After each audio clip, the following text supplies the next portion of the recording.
fighter jets for 60 seconds. We got friendlies mixed with bad guys. Targets will be marked. Bring the rain. Let's kill these things.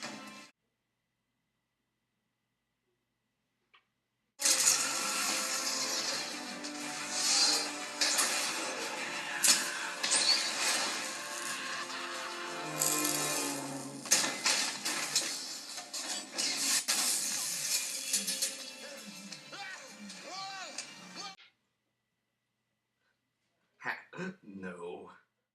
So we all know that Michael Bay is responsible for destroying our childhoods and having way too much fun with explosives. So I believe that there was absolutely no way that this guy could just flat out defy physics. So I dug a little deeper to find out whether this guy is guilty or really just escaped with our childhood. And since it's really hard to see, I made a little diagram to help us out. And yes, I know, it's terrible. I had used paint, don't judge me. So the Decepticon that we have here is Blackout, tearing it up in downtown LA. And here we have Captain Lennox. So what happens in this scene is Captain Lennox slides under Blackout, destroys his spark, and all we see is Blackout lying there dead. And then Lennox gets up and runs away. From the clip we do see him sliding, Lennox is only sliding for about 8 seconds. It's still really hard to tell when he slows down due to the awkward camera angles. But when this big behemoth face plants on the asphalt, it takes about 3 seconds. All we really need to use to figure out his total time, since he makes a complete stop afterwards. So, Lennox's rubble-filled slip and slide pretty much takes about 11 seconds. Alright then, so what? Well, if we find his initial speed and the interacting forces, we can find its acceleration and the exact time that he would have actually taken if he was actually doing this. So to gain speed, we can see that he's riding a 2006 Kawasaki Sports Bike, which can get up to a speed of 189 miles per hour in 22 seconds. That's fast. But considering he only rides a bike for about 13 seconds, he's only actually going 111 miles per hour, or 49.7 meters per second, which is still nothing to bat an eye at. As for forces, we don't really need his, considering the only force that's really making a difference is what's slowing him down, which is friction. And now I'm going to have to calculate that, because we haven't learned how to calculate that in class. So let's go.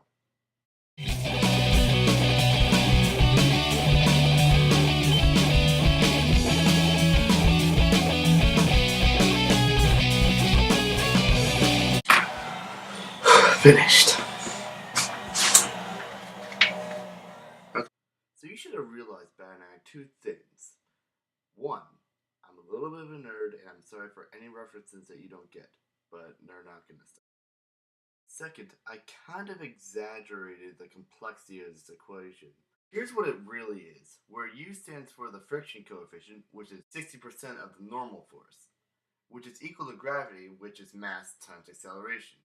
Captain Lennox, who was played by Josh Duhamel, has a mass of about 89 kilograms, but we also need to add in the mass of the military-grade equipment and his large gun, which all adds up to about 105 kilograms. Multiply that by 9.8 and take 60%, and you have 620.5 newtons. Divide that by mass, and we have our acceleration. Negative 5.89 meters per second squared. Negative because it's going in the other direction. Now we can plug everything into our kinematics equation, Vf equals Vi plus At, to find time. Vf will be 0 since he stops at the end, final velocity of course.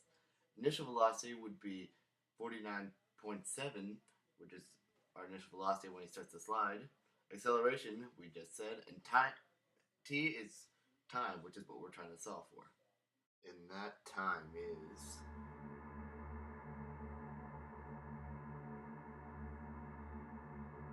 8 seconds.